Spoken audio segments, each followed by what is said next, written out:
What is electric flux? सबसे पहले ये वर्ड को मतलब समझो, फ्लक्स। ये फ्लक्स तुमको बहुत जगह सुनने को मिलेगा, मैग्नेटिक फ्लक्स, इलेक्ट्रिक फ्लक्स, है ना। इवन आप जो मतलब क्या कहते हैं, कोई भी मटेरियल जो एक पूरे एरिया को कवर करके नॉर्मली बाहर निकलता है उसको क्या कहते हैं? Flux.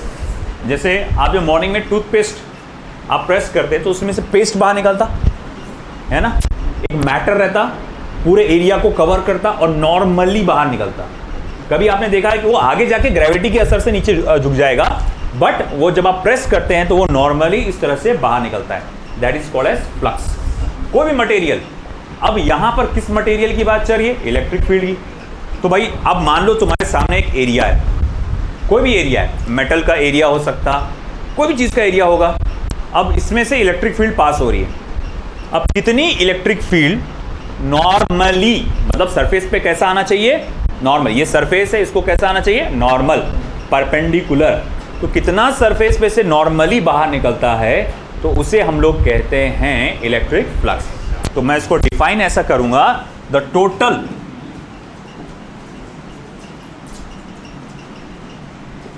Electric field passing normally through a given area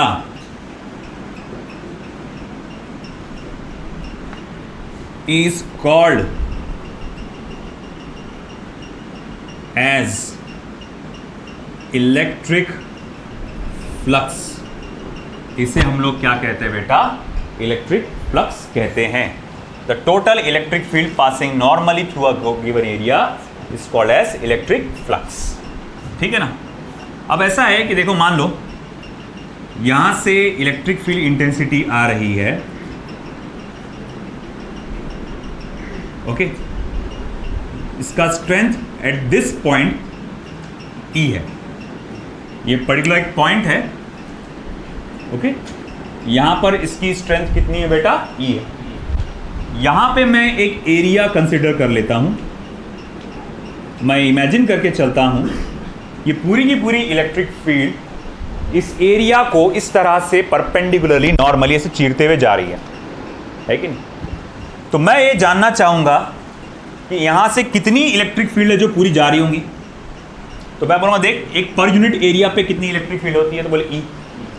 तो पूरे एरिया में कितना होगा? E multiply by A.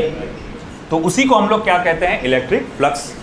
तो मैं कहूँगा अगर ऐसी बात है तो electric flux can be written as E multiply by A. आया समझ में? है ना।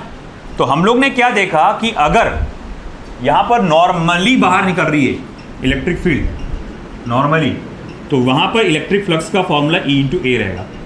अगर मैंने इस सरफेस पे एरिया वेक्टर बनाया, अगर मैंने इस सरफेस पे एरिया वेक्टर बनाया तो वो एरिया वेक्टर इलेक्ट्रिक फील्ड को पैरेलल रहेगा। अब ये कैसे हुआ? एरिया वेक्टर की बात कैसे हो रही है यहाँ पे, है ना।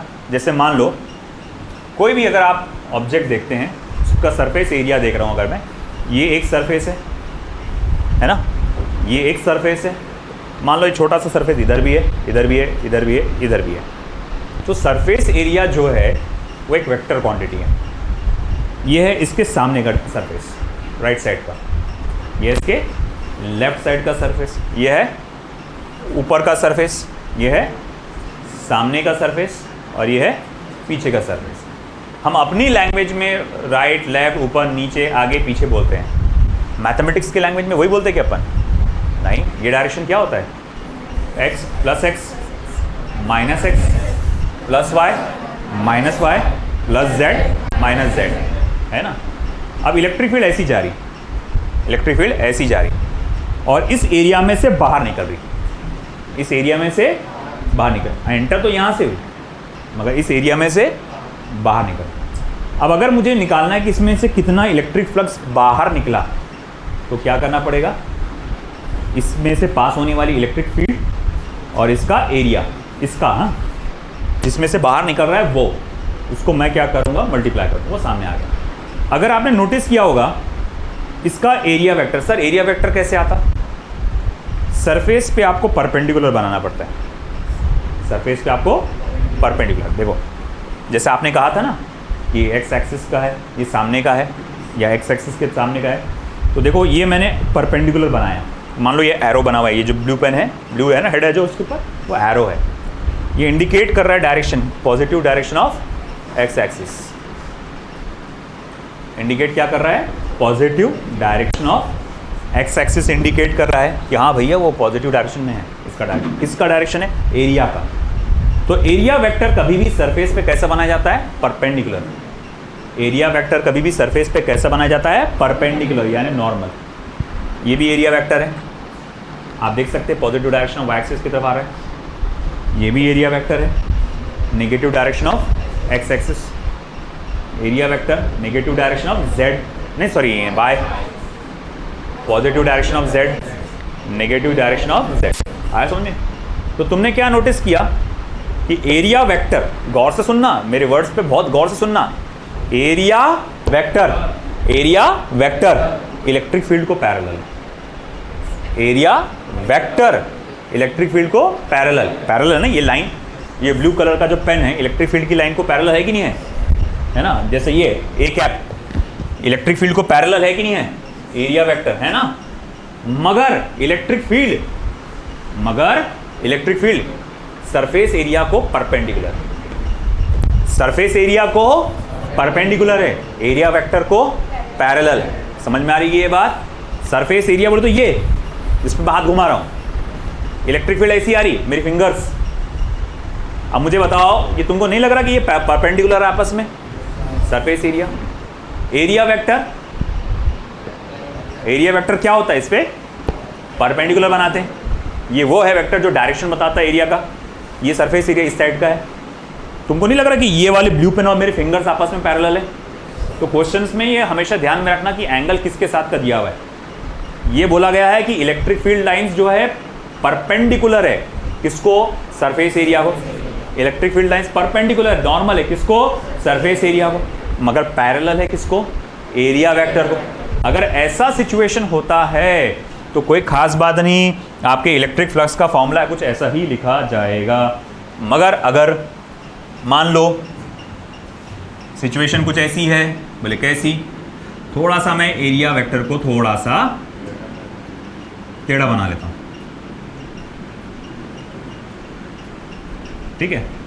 अब देखो ये एरिया वेक्टर का असल डायरेक्शन है, ए क्या बोलो वेक्टर ए बोलो एक ही बात है। ओके, इलेक्ट्रिक फील्ड ऐसी जा रही है, ओके, ये this is the direction of electric field. अब ऐसा है, क्या ये इलेक्ट्रिक फील्ड आपको लगता है कि ये सरफेस को परपेंडिकुलर है? नहीं। आप इस पे से इमेजिन करो, है ना, कि अगर मैं कहूंगा कि अब ये इलेक्ट्रिक फील्ड पहले ऐसे जा रही थी, है ना, अब मैंने इसको ऐसा कर डाला टेढ़ा, तो क्या ये इलेक्ट्रिक फील्ड इसमें से परपेंडिकुलरली बाहर निकल रही है क्या? अब नहीं निकल रही। मगर डेफिनेशन में तो क्या लिखा हुआ है? The total electric field passing normally through a given area. यार वो तो नॉर्मली निकलना चाहिए, है ना? बोले अब कैसा? तुमने है कि देखो, तुमने जब ये ऊपर किए ना, तो जो आपकी इलेक्ट्रिक फील्ड के लिए जाने के लिए जो जगह थी उसमें से वो पहले से कम हो गई, उसका एरिया पहले से क्या हो गया? कम हो गया, उसके जाने के लिए आगे ऐसा। बोले ये क्या बात कर रहे हैं? अगर आपने नल देखे होंगे, नल की जो टोटी आती सादी, जो टैप जिसको बस आप ऐसा बंद कर दे, आड़ा करने पे बंद हो जाता और ऐसा सामने करने पे पानी खुला हो जाता। तुमने नोटिस किए होंगे उसके अंदर एक होल रहता। अगर बाय चांस उसमें तुमने देखे होंगे तो कभी देखेंगे कभी नल उसमें, तो उस टोटी में अगर आप देखेंगे कुछ उसको टैप की जो रहता, यहाँ जो लगता है इस तरह से, इसमें एक होल होता है जिसमें से पानी आता है और ये इसके ऊपर नॉब होता है जिसको आप बंद चालू करते हैं इस तरह से, है ना? तो जब ये एरिया सामने से खुला रहता, पानी धड़ धड़ आता, थोड़ा सा आप उसको टेढ़ा करते तो पानी की धार कम होती, तो एरिया हल्का सा छुप जाता, उसके अंदर टेढ़ा हो जाता एरिया। तो एरिया बस टेढ़ा होने की वजह से अब पानी की धार क्या हो गई? कम हो गई, यानी जो पानी का जो फ्लक्स था वो कम हो गया। बोले ऐसा क्यों? क्योंकि उसको सीधा सीधा जाने के लिए एरिया क्या हो गया? कम हो गया, है ना? अब ऐसा है, वही हुआ यहाँ पे, जब आपने इस एरिया को टेढ़ा किए तो आगे जाने का जो एरिया है उसका, इस डायरेक्शन में जाने के लिए जो एरिया होगा, मान लो ई डैश, वो पहले से क्या हो गया, कम हो गया। इस सामने इस डायरेक्शन में खुला एरिया जो है वो कम हो गया। तो बोले अब इलेक्ट्रिक फ्लक्स कैसा लिखा जाएगा, तो देखो भैया अब तो ऐसा आएगा E इंटू ए डैश, E इंटू ए डैश। बोले ए डैश क्या है, वो बोले नया एरिया है जो इलेक्ट्रिक फील्ड की डायरेक्शन में खुला हुआ है ना। तो बोले अच्छा ठीक है, ए डैश कैसे निकालेंगे, ए डैश की तो वैल्यू होती नहीं है हमारे पास। कोई बात नहीं, ये कितने एंगल से बेंड हुआ, थीटा एंगल से बेंड हुआ। आप वेक्टर ए को दो कंपोनेंट्स में बांट दो, एक रहेगा ए कॉस थीटा और एक रहेगा ए साइन थीटा। ए कॉस थीटा वो हिस्सा है पूरे एरिया का, ए कॉस थीटा वो हिस्सा है पूरे एरिया का जो इलेक्ट्रिक फील्ड की डायरेक्शन में खुला हुआ है। इलेक्ट्रिक फील्ड की डायरेक्शन में कितना है, खुला हुआ है। जैसे मिसाल के तौर पे फॉर एग्जांपल इमेजिन कर लो कि यहां से पानी बहते हुए जा रहा है, इसके अंदर होल है, इमेजिन कर लो है, इस होल में से पूरा पानी बहते हुए जा रहा है। ये एक रास्ता है, होल में से जा सकता पानी, ये सिर्फ होल में से जा सकता पानी, इसके आर पार नहीं जा सकता, लॉजिक। अब इस एरिया का, होल का एरिया जो है 10 मीटर स्क्वायर है। कितना एरिया है, 10 सेंटीमीटर स्क्वायर पकड़ लो या 10 मीटर स्क्वायर, जो भी 10 मीटर स्क्वायर ऐसा है।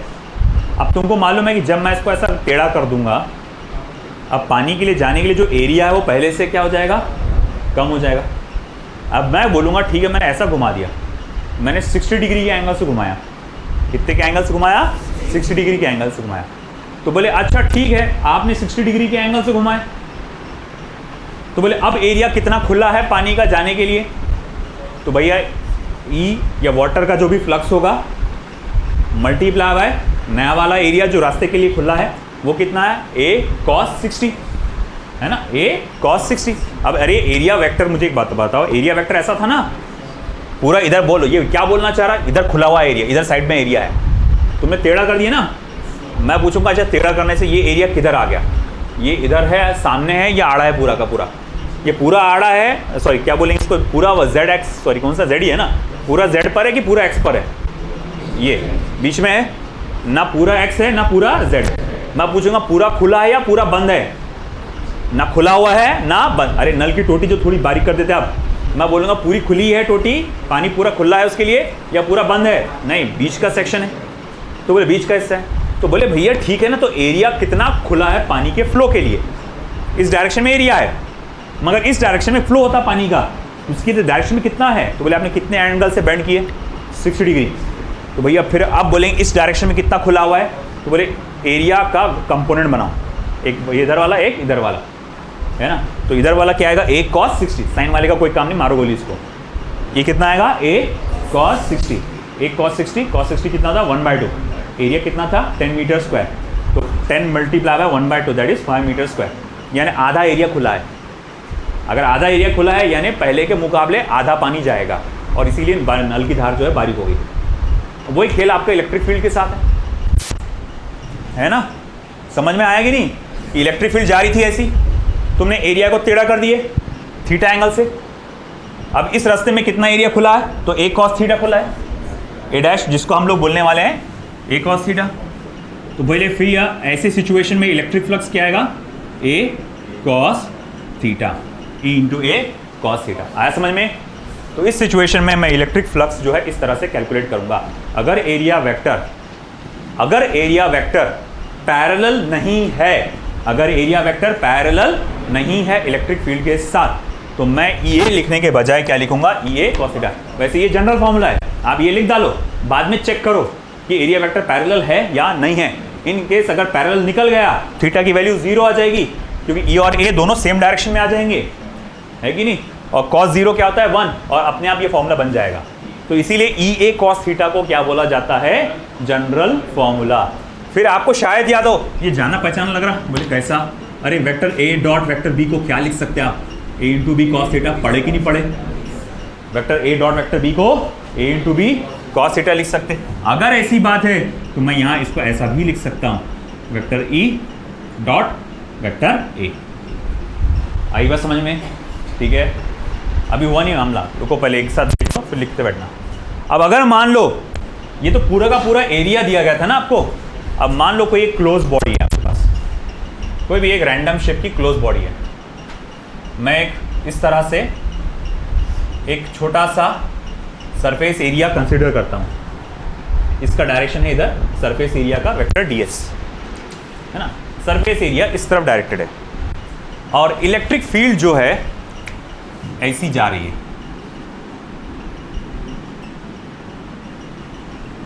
This is the direction of electric field, पूरी बॉडी में से जा रहा है, मगर फिलहाल हमारा फोकस सिर्फ और सिर्फ इस पोर्शन पे है।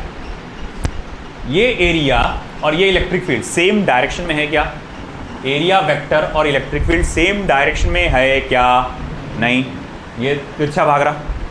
हम क्या करेंगे फिर? इसका कंपोनेंट लेंगे, हम इलेक्ट्रिक फील्ड में एरिया का कंपोनेंट लेंगे, ये एंगल थीटा, ये हो जाएगा ds cos थीटा। मैं बोलूँगा इस छोटे से एलिमेंट में इलेक्ट्रिक फ्लक्स कितना पास हो रहा है, आप लिखेंगे E और इसका एरिया कितना छोटे से इसका ds cos थीटा, है कि नहीं? E into ds cos theta, ये छोटे से एलिमेंट में, एलिमेंट बोले तो किसी बॉडी का हिस्सा होता है, तो इस छोटे से हिस्से में, इस छोटे से एलिमेंट में इतना फ्लक्स पास हो रहा है। मैं बोलूँगा एंटायर बॉडी में से कितना फ्लक्स पास होगा। तो भैया अगर आपको पूरी बॉडी का फ्लक्स मालूम करना है तो इस छोटे से फ्लक्स को क्या करना पड़ेगा? इंटीग्रेट करना पड़ेगा, यानी कि integration of E into ds cos theta, या जिसको आप ऐसा भी लिख सकते हैं vector E dot vector ds का इंटीग्रेशन, सरफेस इंटीग्रल, है ना? एस लगा देना ये बताने के लिए कि यहाँ हम सरफेस इंटीग्रेशन करने वाले हैं, ठीक है ना? तो vector E dot vector ds, इसे पूरा का पूरा क्या करना पड़ेगा? इंटीग्रेट करना पड़ेगा। आई बात समझ में आपको, है ना? अब ऑन दैट बेसिस अगर मैं बोलूँ कि अच्छा ठीक है, इसका SI यूनिट क्या आएगा, तो देखो भाई E का क्या था ज़रा बताओ तो, न्यूटन, E का न्यूटन पर कूलम था, E का था न्यूटन पर कूलम, और एरिया का क्या होता है? Metre square. On that basis देखो क्या बनता है, newton metre square per coulomb, तो मैं इसको अच्छे से लिखूंगा newton metre square per coulomb. मगर आपको याद होगा E का एक और यूनिट था, वोल्ट पर मीटर, तो E का वोल्ट पर मीटर, एरिया का मीटर स्क्वायर, तो इसका मतलब क्या हो जाएगा? Volt meter. ये हो गया। ऑन दैट बेसिस डायमेंशन बताओ, चलो करो कैलकुलेट इलेक्ट्रिक फ्लक्स का डायमेंशन, अभी भरो बताओ, इलेक्ट्रिक फील्ड का निकाले ना, अरे वो छोड़ो, स्पेस बनाओ यूनिट पे से, आसान जाएगा ना। Newton metre square per coulomb, Newton का m1 L1 T - 2, metre square का L2, तो वो हो जाएगा m1 L3 T - 2, कूलम का नीचे T1 A1 ऊपर जाएगा, m1 L3 T - 3 A - 1, m1 L3 T - 3 A - 1। अब लिख लो, अमजद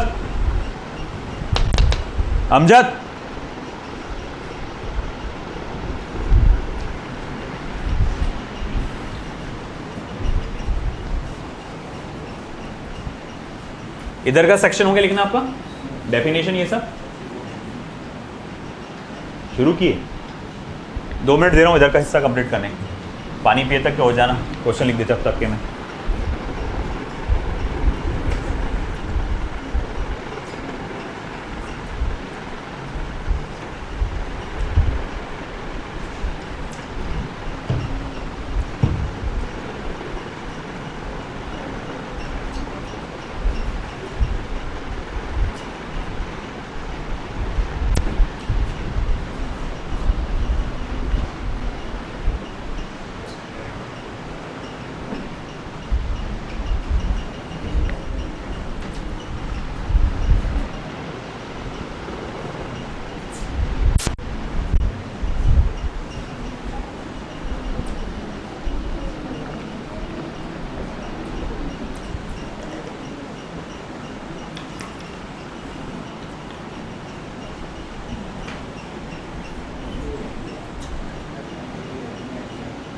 एरिया, सरफेस एरिया,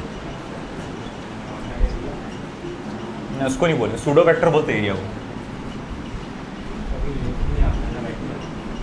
इतना यूज में नहीं आता ये, सिर्फ फ्लक्स के मामले में फ्लक्स का है।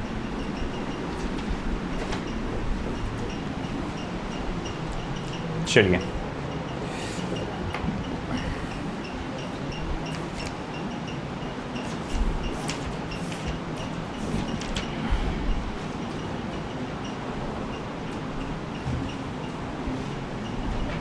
Example,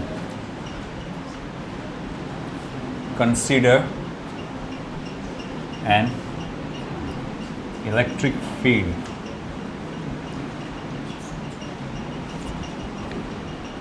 vector E equals to 3 into 10 raised to power 3 I cap Newton per coulomb. What is the flux? आराम से, कहाँ थे तुम लोग? क्यों? अरे तो बोला था उसको नाम लिख कर भेजा अंदर करके।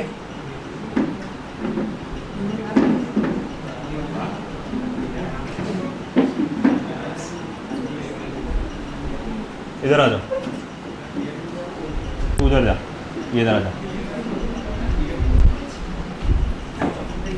नाम लिख के भेज देना था ना हमको, इतनी देर का खड़े करें। नहीं वो ठीक है, बट ये पहले, हाँ बस हो गया, इधर ध्यान दो।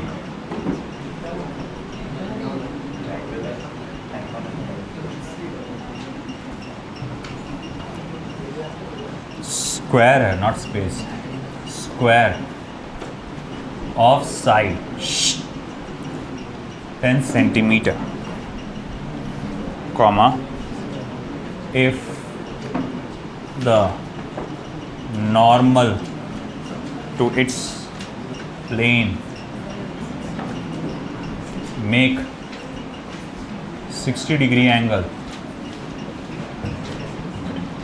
with the x-axis,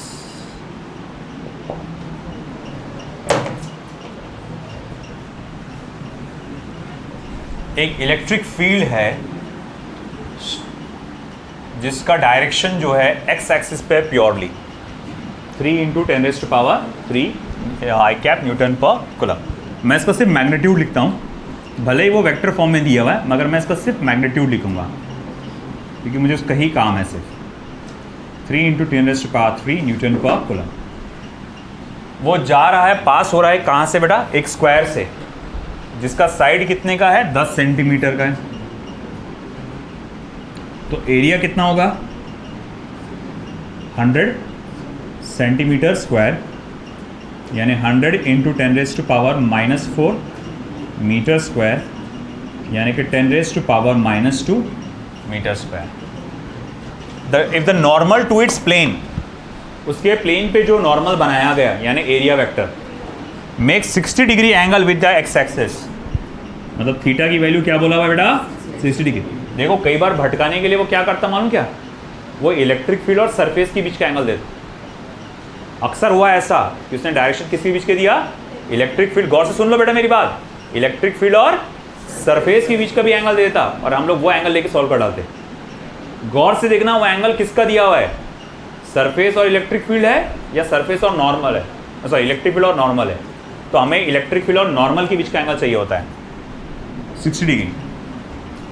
अब देखो फॉर्मूला ये वाला यूज करेंगे अपन, therefore electric flux is equals to E into A cos of theta, that is electric flux is equals to E कितना है 3 इंटू 10 रेज़्ड टू पावर 3 और A कितना है 10 रेज़्ड टू पावर -2 cos 60 यानी कि कितना 1/2 1/2 देखो 3 डिवाइडेड बाई 2 1/2 क्या हो जाएगा 1.5 10 का पावर 1 यानी 15 वोल्ट मीटर या Newton metre square per coulomb.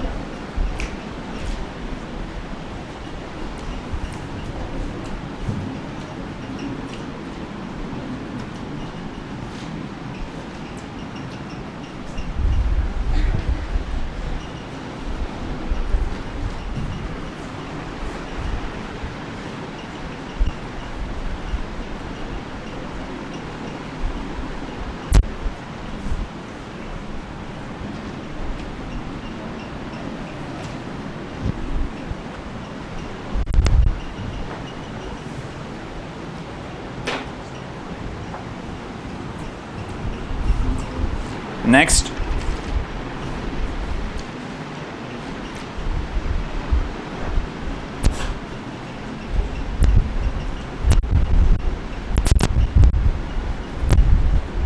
a rectangular surface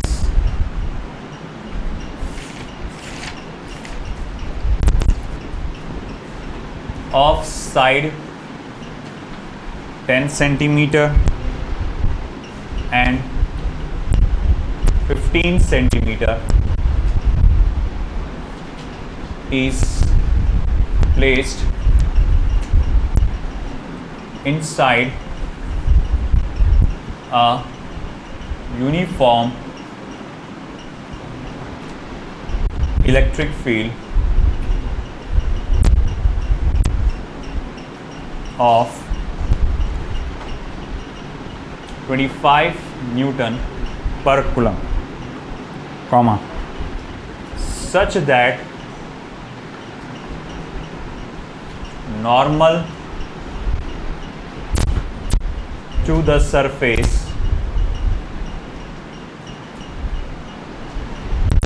makes an angle of 60 degree with the direction of electric field. Full stop. Find the flux of electric field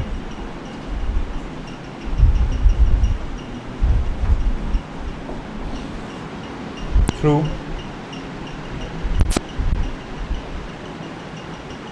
rectangular surface, through rectangular surface.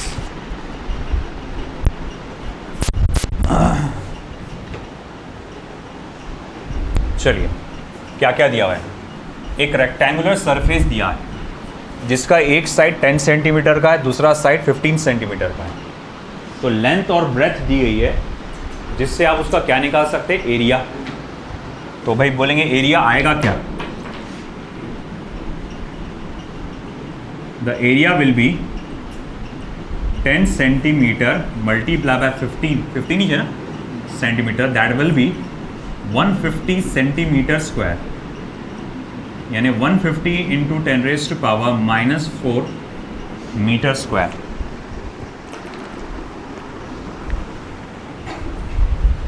Okay, और उसमें से electric field पास हो रही है। वो electric field की जो value है 25 न्यूटन पर कूलम है। इस तरह से पास हो रही है कि अगर उस एरिया पे नॉर्मल बनाया जाए तो वो नॉर्मल जो है इलेक्ट्रिक फील्ड के साथ 60 डिग्री का एंगल बनाता है, यानी कि theta is equals to once again 60 degree. Find the electric flux passing through the rectangular surface. कितना आसान है, electric flux passing through the rectangular surface. तो फिर से वही formula E into A cos theta, basic वाला। E कितना दिया हुआ है आपको? 25। एरिया कितना है आपका? 150 इंटू 10⁻⁻⁴ cos 60 1/2। 2 1s are 2, 75 है ना।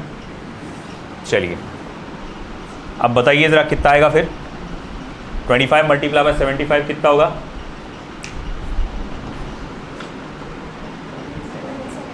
हाँ, 1875। तो 1875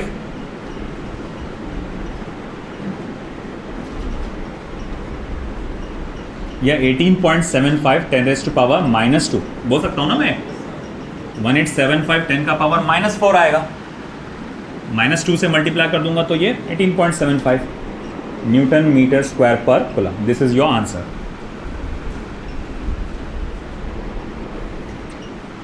electric flux.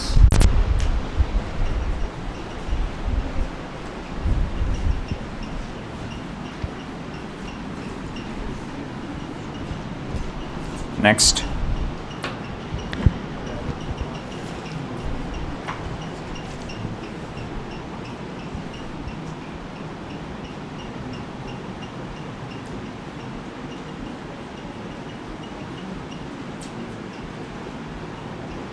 what is the net flux of a uniform electric field vector E equals to 3 into 10 raised to power 3 Newton per coulomb। ये क्वेश्चन लिखना मत, ये क्वेश्चन के बाद एक गैप देना, मेरे को कुछ चीज़ लिखाना है तुमको नोट के फॉर्म में, फिर उसके बाद लिखना। 3 into 10 raised to power 3 Newton per coulomb through a cube of side 20 centimeter oriented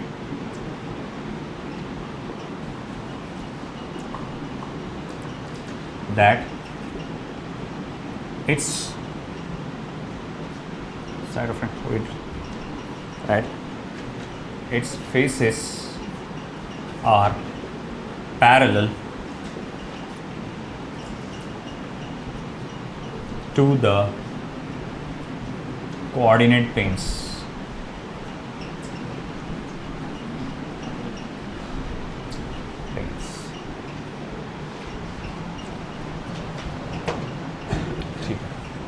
वो हो गया लिखना, हाँ ठीक है।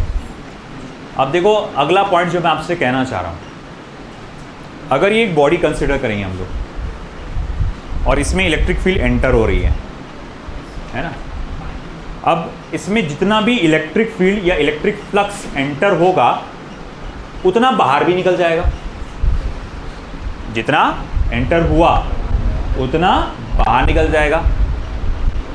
अब ऐसा है कि मैं बोलूँगा ठीक है, एंटर कितना हुआ, मान लो इलेक्ट्रिक फ्लक्स की जो वैल्यू थी, जो एंटर हुई थी इलेक्ट्रिक फ्लक्स, वो थी x volt metre newton metre square per coulomb. Unit को मार बोली अभी का x बोल देता हूँ। x वैल्यू का एंटर हुआ था और x वैल्यू का बाहर भी निकल गया था, है कि? अगर मैं बोलूँगा इसमें से x एंटर हुआ, बाहर x निकल गया, तो इसके अंदर से मतलब सोर्स कहाँ होना चाहिए, सोर्स कहाँ होना चाहिए, अंदर होना चाहिए, है ना। तो इसके अंदर से कितना बाहर निकला, आप कहेंगे 0, है ना। जैसे फॉर एग्जांपल, है ना, मेरे को भाई मैंने मुश्तबा को बोला कि मुश्तबा ये ले 1 करोड़ रुपए गरीबों में बांट दे, है कि नहीं। अब मैंने 1 करोड़ रुपए का बैग दिया मुश्तबा को, बोला ले गरीबों में बांट दे। अब मुश्तबा ने वो बैग उठाया और गरीबों में बांट दिया, है कि नहीं। मैंने पूछा कि भैया ठीक है, मुश्तबा से कितना, मतलब मुश्तबा ने कितना दान दिया, अगर मैं आपसे पूछूंगा तो वो क्या आएगा, 0।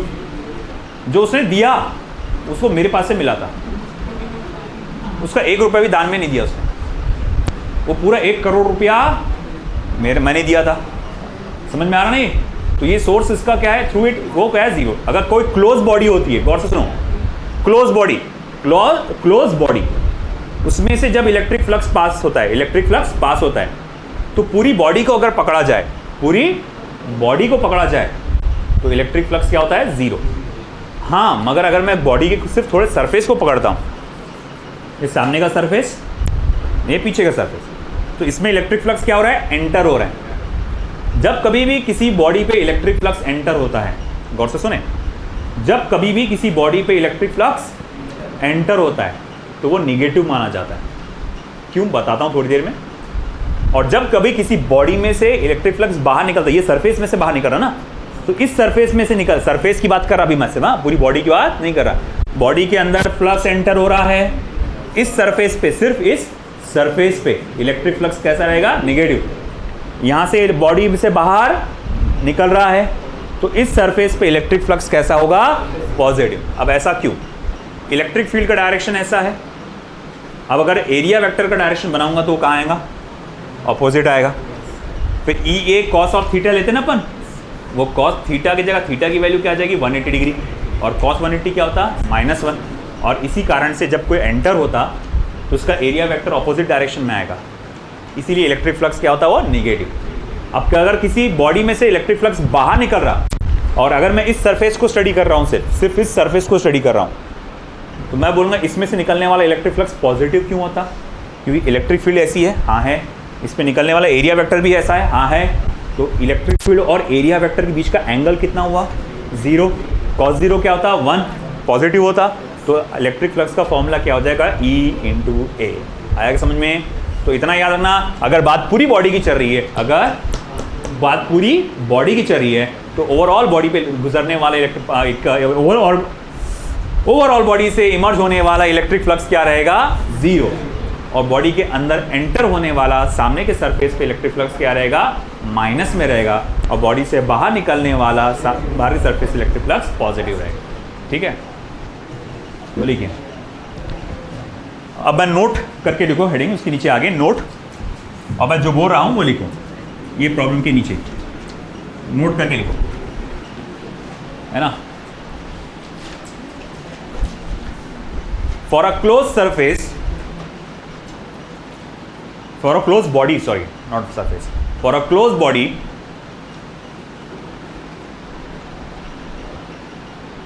for a closed body,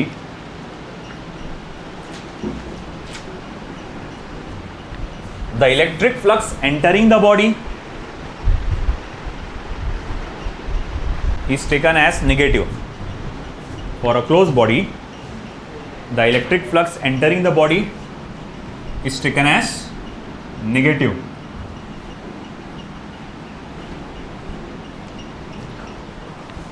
While the electric flux emerging through the body, while the electric flux emerging through the body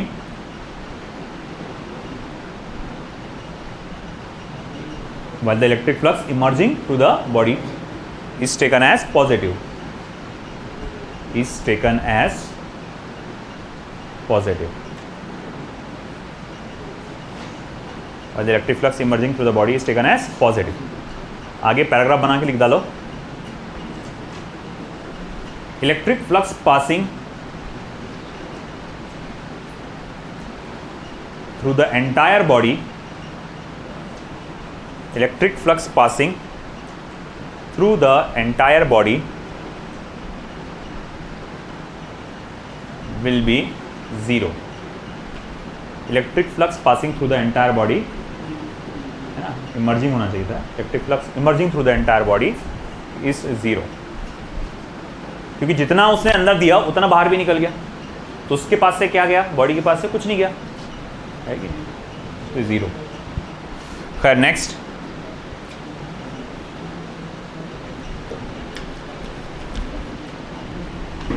अब ये क्वेश्चन देखो।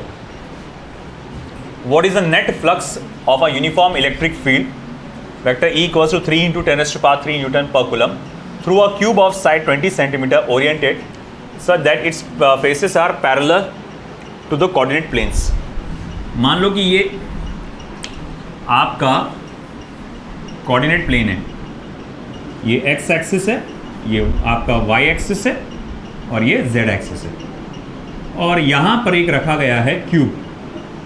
ओके, हम इमेजिन करेंगे कि भैया यहाँ एक क्यूब रखा गया।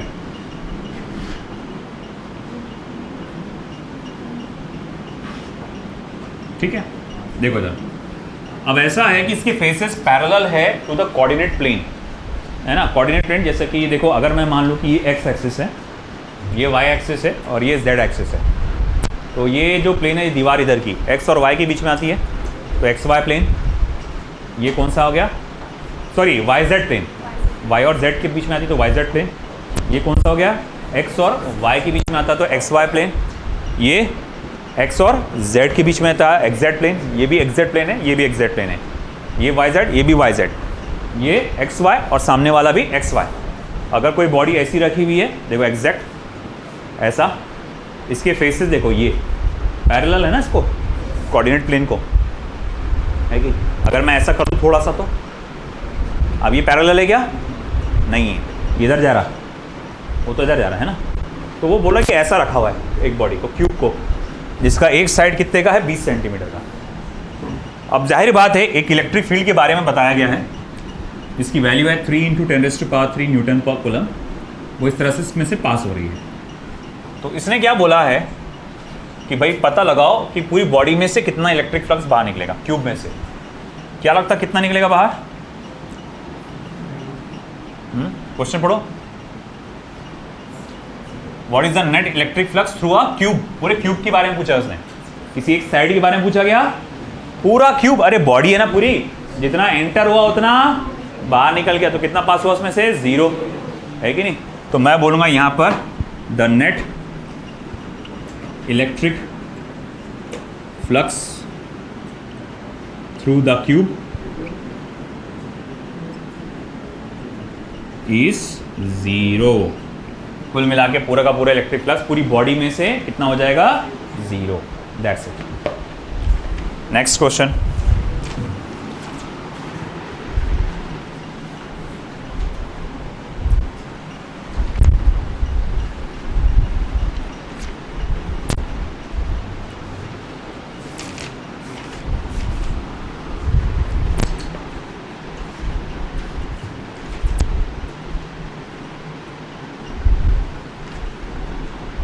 The electric field in a region is given by, the electric field in a region is given by E is equals to AI cap plus BJ cap.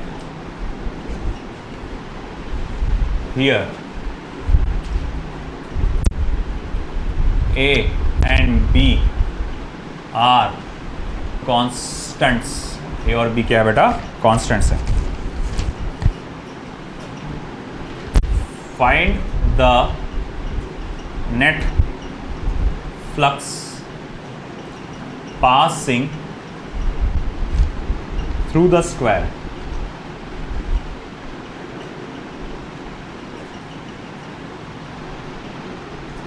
Area of side small l parallel to yz plane, parallel to yz plane. चलो देखो ये कैसे solve करेंगे।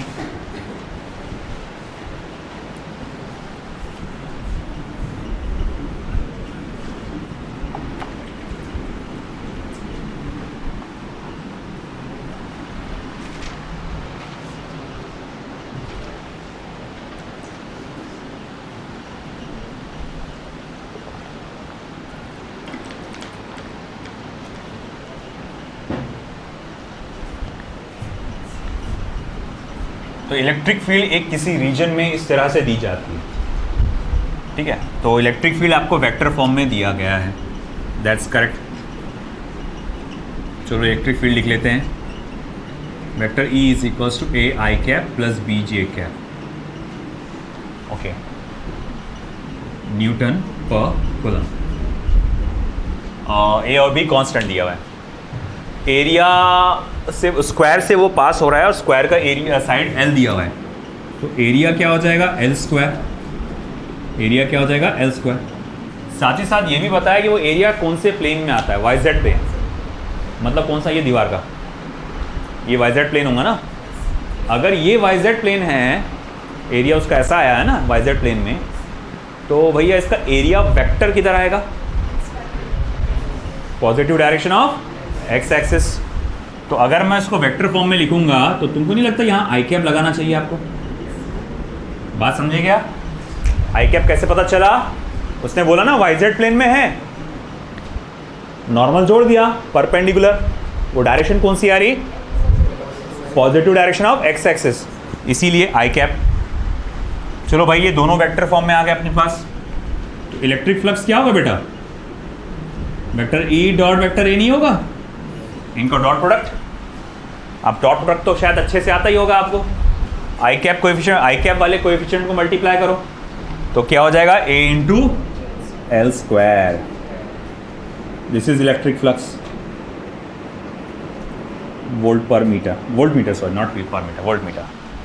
अरे sir ये B कहाँ गया, अरे इसका जे कैप 0 है ना, तो उससे मल्टीप्लाई हो गया वो 0 हो जाएगा।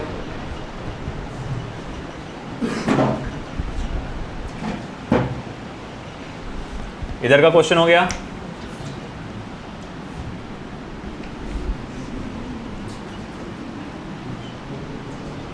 Next,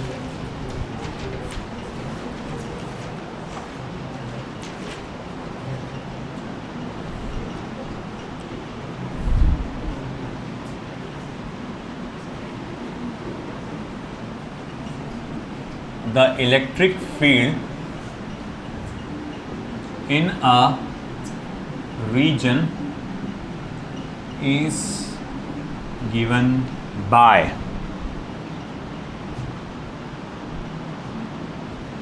vector E is equals to 3 by 5 E0 I cap plus 4 by 5 E0 J cap, where E0 equals to 2 into 10 raised to power 3 newton per coulomb. चलो ठीक है, मान लिया। आगे क्या, find the flux due to this field, इस field के कारण इलेक्ट्रिक फ्लक्स का पता लगाओ through a rectangular surface, through a rectangular surface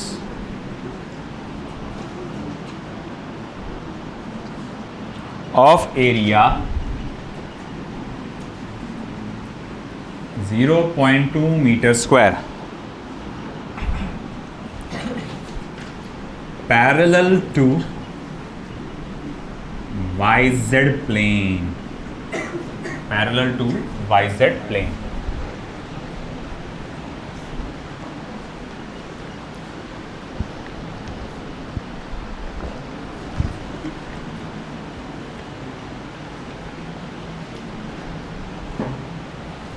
Parallel to YZ plane.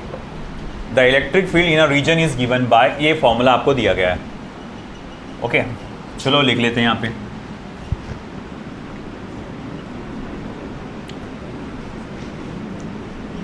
Vector E is equals to 3 by 5 E0 I cap plus 4 by 5 E0 J cap, और area कितना दिया हुआ है 0.2 मीटर स्क्वायर। इसका direction क्या होगा, वही वाईजेड प्लेन में है ना, तो ये भी आई कैप ही होगा इसका, इनटू आई कैप। बाद में भी लिख सकते हैं आप आई कैप, फर्क नहीं पड़ता।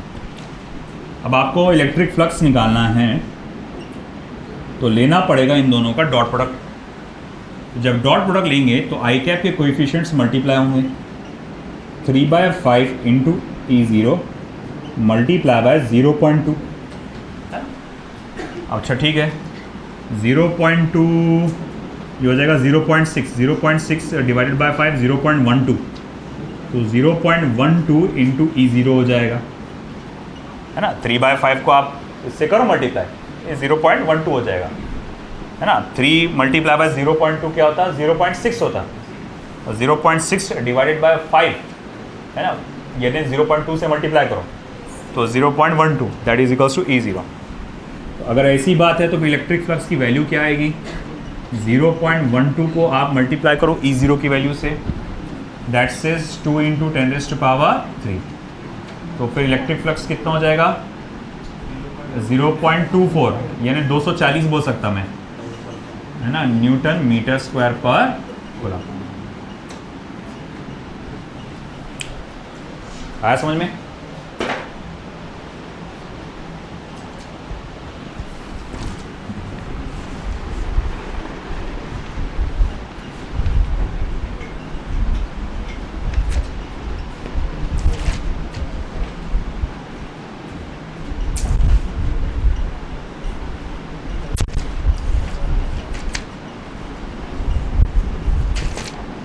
अबे यार,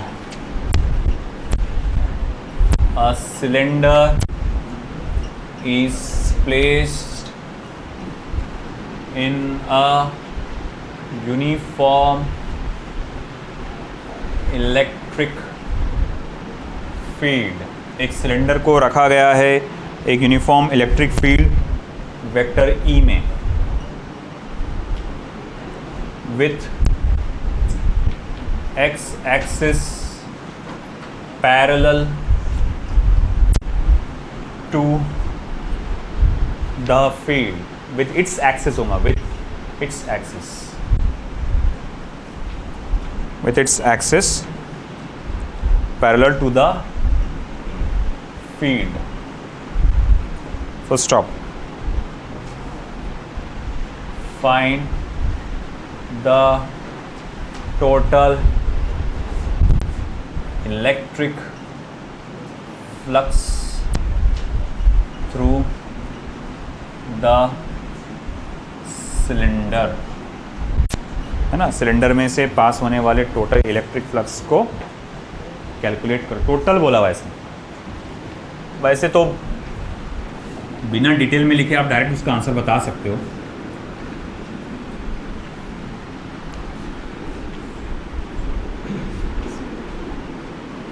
ये एक सिलेंडर है हैविंग सर्टेन रेडियस, ठीक है ना, ये इसका एक्सिस है,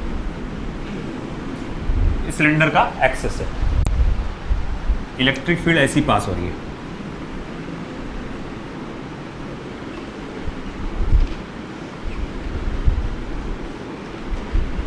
ठीक है, this is the direction of and value of electric field E.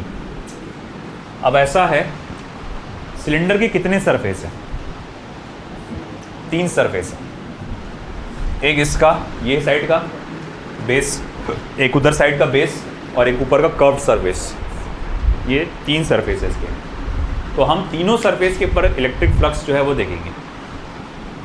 मैं क्या करता हूँ, इसके ऊपर एक छोटा सा एरिया पकड़ लेता हूँ, छोटा सा एरिया एलिमेंट, कितना ds, और इस एरिया का जो डायरेक्शन आएगा वो इस साइड का है ना, तो ये आएगा वेक्टर ds।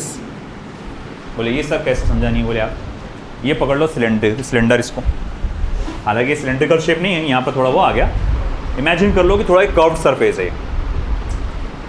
मैंने ये वाला पहले पकड़ा, अब इसका मैं छोटा सा एरिया पकड़ रहा हूँ, है ना, ये कितना है ds वैल्यू। तो ये ds इधर आएगा और इसका डायरेक्शन किधर आ रहा, देखो उधर आ रहा।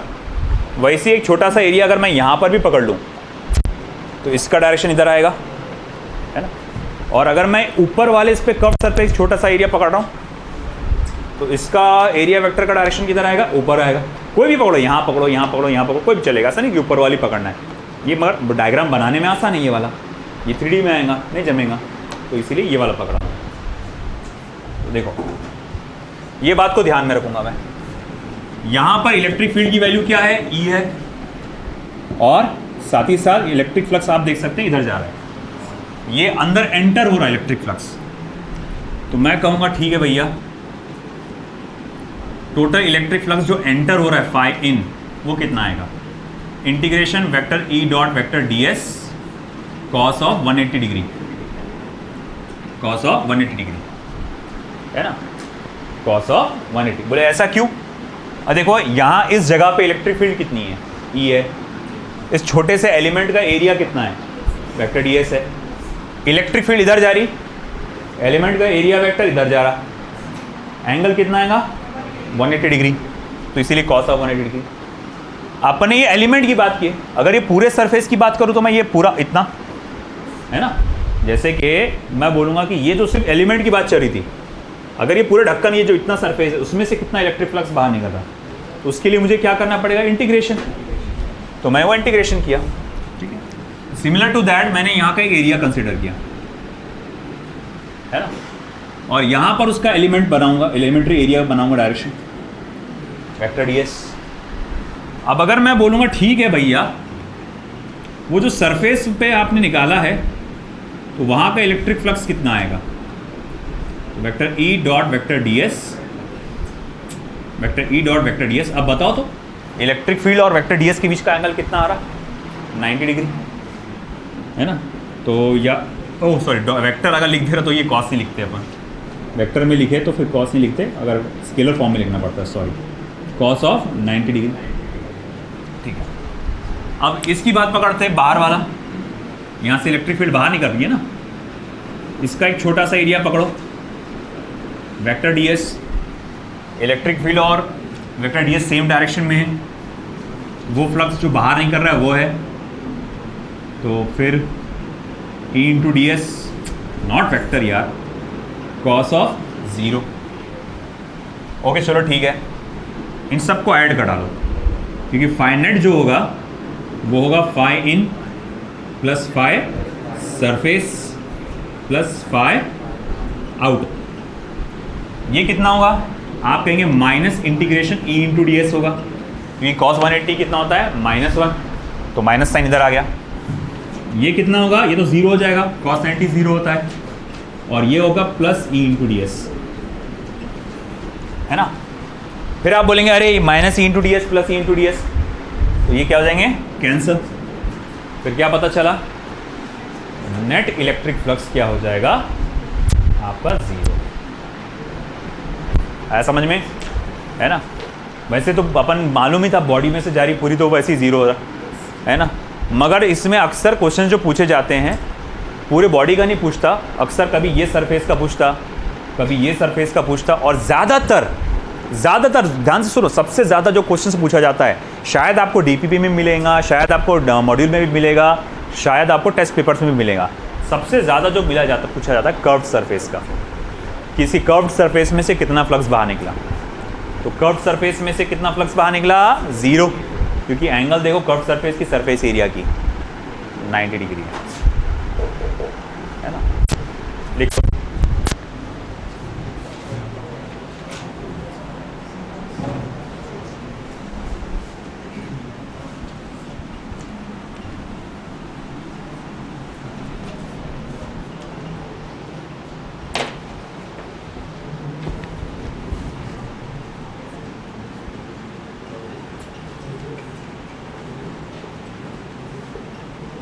the electric field in a region is given by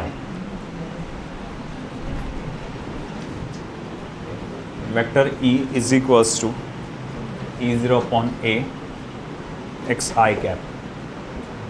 Find the electric flux passing through a cubical volume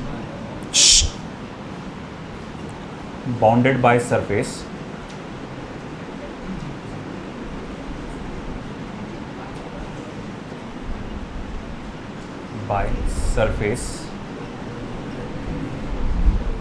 x equals to 0, comma x is equals to a, y equals to 0, y equals to a, z equals to 0, comma z equals to a.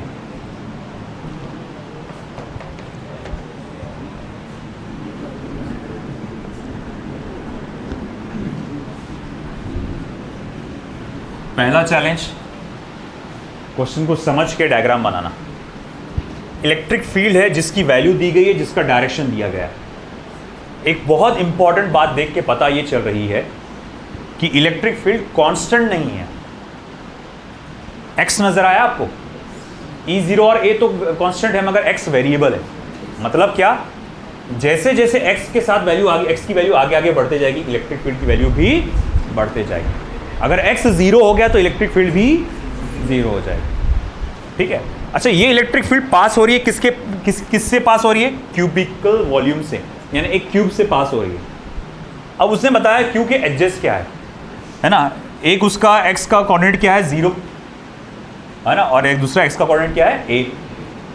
मतलब जैसे कि अगर मैं ये x axis लूँगा, sorry ये coordinate system बनाता हूँ मैं, है ना, तो एक्स अगर 0 है और x is equals to a, फिर y equals to 0, y equals to a, z equals to 0 और z is equals to a।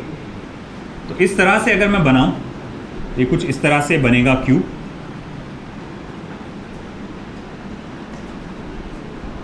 ऐसा कहने का मतलब ये हुआ कि ये कोऑर्डिनेट सिस्टम है, तो ये जो क्यूब है, मान लो थोड़ी देर के लिए क्यूब है, ये एग्जैक्ट यहाँ ऐसा बैठा हुआ है कि इसका जो कोना है ना इधर वाला पीछे का, वो कोना एग्जैक्ट ओरिजिन पे बैठा हुआ है, और इसका जो ये वाला साइड है वो बराबर z एक्सिस के साथ आ रहा है, और ये वाला साइड जो है पीछे का वो किसके साथ आ रहा? नहीं, ये x एक्सिस के साथ, और ये ऊपर वाला साइड जो है ये y एक्सिस के साथ आ रहा है। समझ में आया ना? ये वैसा उस हिसाब से है। और आपकी जो इलेक्ट्रिक फील्ड है वो इस तरह से पास हो रही है। अब मुझे बताओ इतने इसमें इस क्यूब में कितने सरफेस एरिया है? क्यूब से याद आया, क्यूब, अरे जनाब वो जरा क्यूब देना तो, cube cube cube,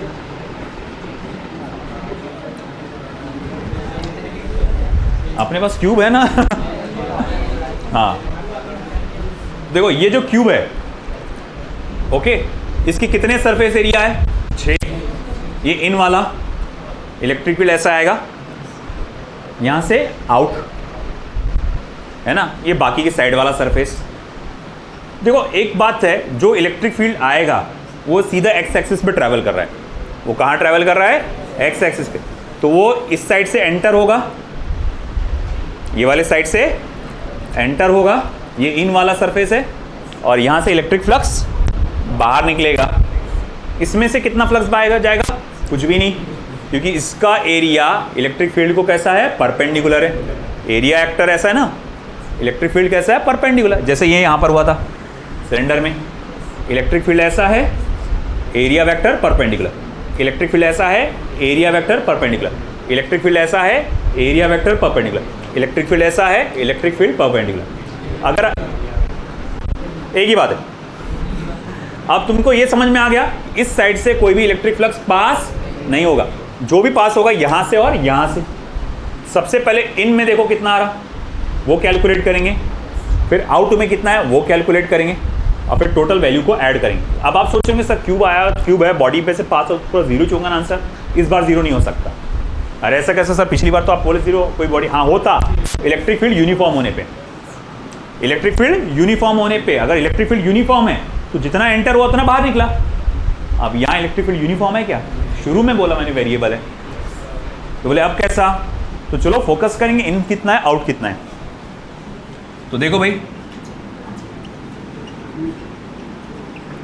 electric field in, flux in, तो ये हो जाएगा, इलेक्ट्रिक फील्ड की वैल्यू कितनी है? E0 upon A into x, या फिर एक काम करता हूं, पहले मैं लिख देता हूं, E into A cos of 180 degree. E बोले तो क्या? इलेक्ट्रिक फील्ड की वैल्यू। A बोले तो क्या? एरिया किसका? क्यूब का। और कॉस ऑफ 180 क्यों? क्योंकि देखो इलेक्ट्रिक फील्ड किधर है? Positive direction of X axis में, और एरिया वेक्टर किधर आ रहा? Negative direction of X axis में। अब ऐसा है कि इधर इलेक्ट्रिक फील्ड कितना होगा फिर? E0 upon A x into cos of, sorry x into A cos of 180 degree. मगर आप जानते हैं कि ये जो सरफेस है, ये पहला वाला सरफेस, ये एग्जैक्ट कहाँ पर है? ओरिजिन पे है। बात है ना, मैंने बोला था कि ये इस तरह से है, पेन दे, ये इस तरह से है आपका, है ना। तो ये एग्जैक्ट ये जो लाइन है, इधर वाली लाइन, ये कहाँ पर है? ये वाला कोना, ये सरफेस पूरा कहाँ आ रहा? ओरिजिन पे आ रहा। अगर वो ओरिजिन पे आ रहा तो x की वैल्यू क्या हो जाएगी यहाँ पर? 0, है ना। अरे भाई ये देखो ना, तो अंदर वाला ये सरफेस है कि नहीं, तो भैया यहाँ पर तो x की वैल्यू क्या है? 0 है। अगर x की वैल्यू 0 है तो भैया फाई इन क्या हो जाएगा? पूरा का पूरा 0 हो जाएगा। समझ में आया कि नहीं आया? पूरा का पूरा इलेक्ट्रिक फ्लक्स 0 हो जाएगा, क्योंकि ये जो दीवार है, क्यूब की जो दीवार है, ये दीवार से चिपक के है कि ना। अगर ये क्यूब की दीवार इस दीवार से चिपक के है, यही ओरिजिन है अपना कोना है मान लो, तो वहाँ x की वैल्यू क्या आ जाएगी? 0। तो एंटर n होने वाला क्या हो जाएगा? 0 इलेक्ट्रिक फ्लक्स। अब जो बाहर निकल रहा है इलेक्ट्रिक फ्लक्स उस पर फोकस करते हैं, यहां लिखता हूं, जो फ्लक्स बाहर निकल रहा है उस पर फोकस करते हैं। Phi out electric field intensity बाहर निकलते वक्त, एरिया बाहर निकलते वक्त, और cos of 0 degree. Sir cos 0 क्यों? क्योंकि अब जो इलेक्ट्रिक फील्ड बाहर निकल रही है और ये जो एरिया वेक्टर है पैरेलल है, सेम डायरेक्शन में, थीटा की वैल्यू 0 हो जाएगी। अच्छा ठीक है, ई की वैल्यू क्या आएगी? ई का क्या फॉर्मूला है?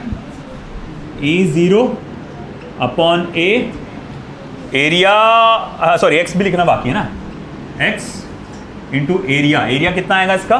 ए स्मॉल ए स्क्वायर, क्योंकि इसका क्यूब का एक एक साइड कितने का है? ए का है ना? ये भी ए है, ये भी ए है, और ये भी क्या है बेटा? ए है। तो ए स्क्वायर कॉस 0 क्या है बेटा? 1। मगर यहां पर बाहर निकलता है जब वो, तो यहां x की वैल्यू क्या होगी? a। तो मैं लिखूंगा यार यहां पर तो x की वैल्यू क्या है बेटा? स्मॉल a है। अगर x की वैल्यू स्मॉल a है तो फाई आउट कितना हुआ बेटा?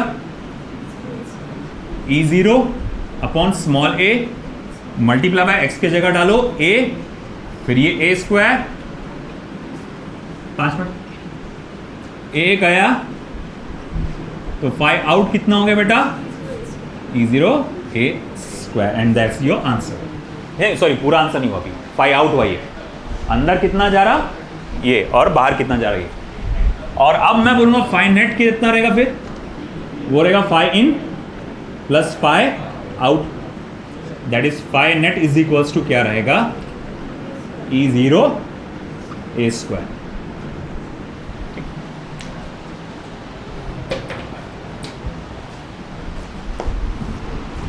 आखिरी क्वेश्चन बचा बस फिर।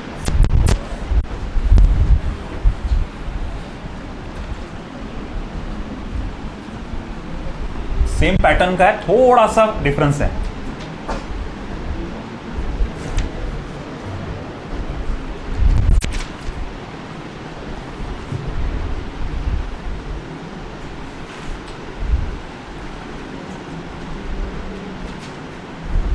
The electric field components of the field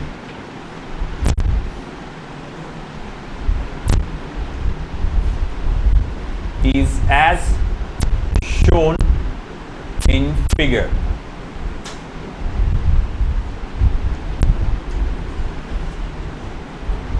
Such that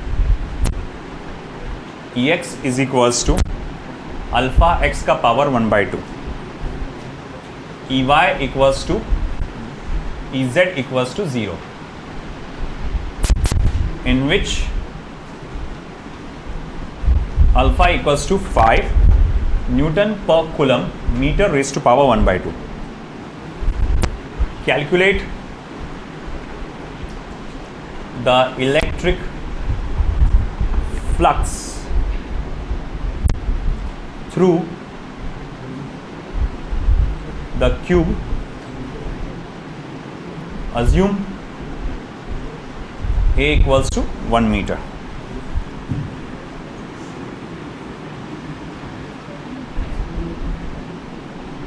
X axis, Y axis, Z axis. फिर उसके बाद ये हुआ हमारा क्यूब,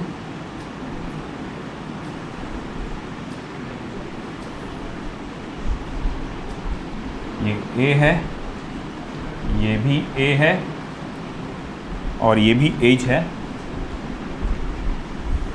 ठीक है, ये राइट साइड का एरिया वेक्टर का डायरेक्शन, ये लेफ्ट साइड के एरिया वेक्टर का डायरेक्शन, और यहाँ से लेकर यहाँ तक डिस्टेंस ये भी A है। ठीक है ना, मतलब क्यूब जो रखा गया है उसकी स्टार्टिंग कहाँ से हो रही है? क्यूब की स्टार्टिंग पिछली बार ओरिजिन से हुई थी, इस बार स्टार्टिंग कहाँ से हुई? ए से हुई है ना। और उसने आपसे फिर से पूछा है इलेक्ट्रिक फ्लक्स क्या आएगा। सेम पैटर्न, सेम तरीके से आपको मालूम है कि वो बाकी के 4 सरफेस, ऊपर का, सामने का, नीचे का, पीछे का, इसमें से कोई इलेक्ट्रिक फ्लक्स नहीं जाने वाला, क्योंकि पूरा इलेक्ट्रिक फील्ड एक्स एक्सिस पे ट्रैवल कर रहा है। तो सिर्फ फाई इन पे फोकस करते हैं। Phi in is equals to electric field into area into cos of 180 degree. समझ में आया ना? ये इलेक्ट्रिक फील्ड जो भी वहाँ पर होगी अंतर एंटर होते वक्त वहाँ का जो भी एरिया होगा और मल्टीप्लाई कॉस ऑफ 180 डिग्री। अच्छा E इंटू ए, ई कितना दिया हुआ है आपको? Alpha X raise to power 1/2, alpha X का पावर 1/2। ये समझ में आया ना? अल्फा एक्स का पावर 1/2, वाई पे तो 0 है। एरिया कितना है बेटा? ये क्यूब है जिसका साइड ए है, तो एरिया ए स्क्वायर है। कॉस ऑफ 1/2 मतलब -1 है ना। अब देखो यहाँ पर ये जो क्यूब है ये अंदर की बात कर रहे हैं ना, यहाँ पर x की वैल्यू कितनी है बेटा? स्मॉल a के बराबर। तो मैं यहाँ डालूंगा but x is equals to small a। देखो phi in is equals to क्या हो जाएगा? Alpha a raise to power 1/2 a का स्क्वायर, और ये मैं माइनस साइन पहले ही लगा देता हूँ, ये -1 का। अच्छा ठीक है, तो फाई इन कितना हुआ बेटा? फिर देखो minus alpha a raise to power 5/2 और a raise to power 1/2 plus a raise to power 2, तो इसको पावर ऐड करेंगे ना आप, तो क्या हो जाएगा? 5/2। चलो इसे क्वेश्चन नंबर 1 दे दो। ओके, अब फाई आउट देखो, फाई आउट क्या रहेगा? E into A cos of 0 degree, cos 0 यानी कि 1, सामने का डायरेक्शन हो गया ना। अब E की वैल्यू कितनी है बेटा? अल्फा x का पावर 1/2, एरिया फिर से कितना आएगा? ए स्क्वायर, कॉस 0 की वैल्यू क्या रहेगी बेटा? 1 है ना। अच्छा ठीक है, अब यहाँ पर x की वैल्यू क्या है?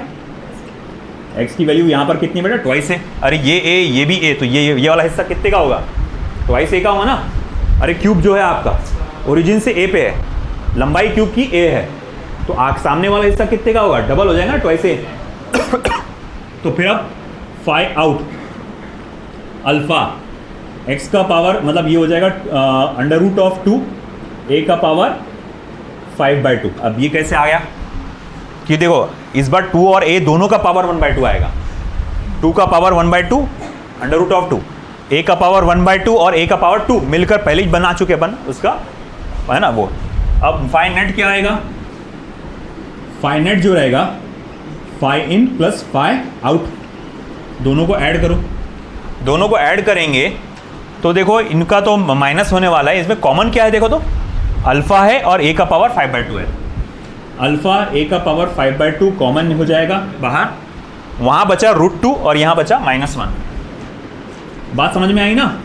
इन दोनों को ऐड किया, इसमें माइनस साइन है, alpha into a raise to power 5/2 common निकाला बाहर। अब इनकी वैल्यूज डाल दो। a की वैल्यू तो 1 है, तो 1 का पावर 5/2 क्या होगा? 1 ही होगा। अल्फा की वैल्यू क्या है? 5 है। तो भाई देखो phi net is equals to फिर क्या हुआ?